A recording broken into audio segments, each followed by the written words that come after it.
Oh, congratulations, you win iPhone 16 Pro Max. Click the link. Hala, oh my God.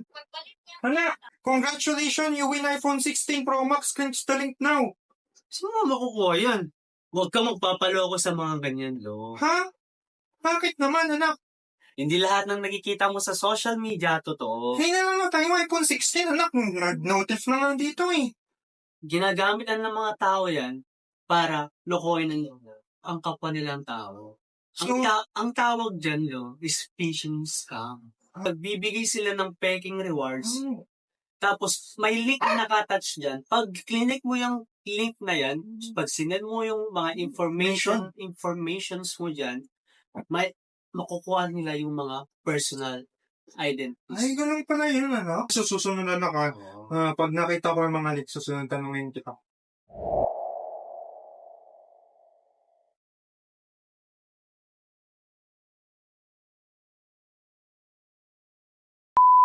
Abunin ko yan.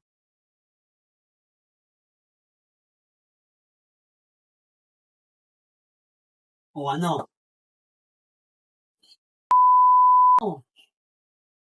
Ano? Habol!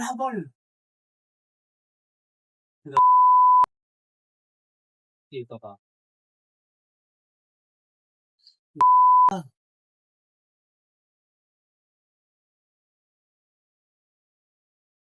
Yun.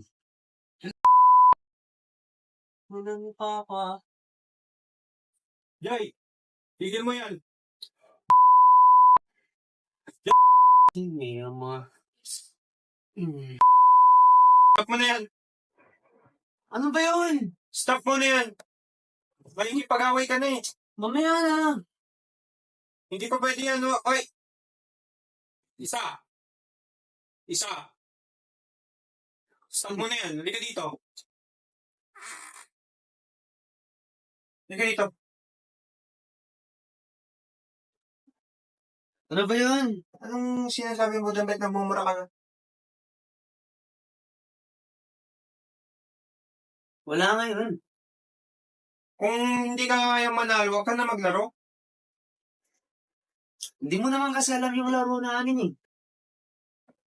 Ay, nako. Alam mo, anak, mali yung ginagawa mo. Minumura mo yung kasama mo, minumura mo rin yung nanay mo. Dapat maging magalang tayo. Pagtanda mo, dapat maging maayos kang tao.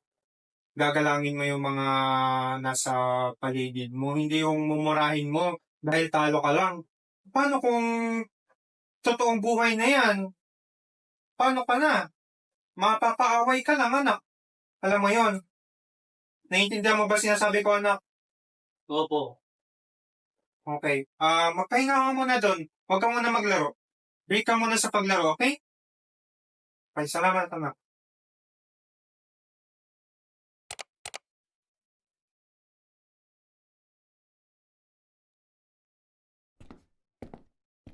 Matulog ka, ha?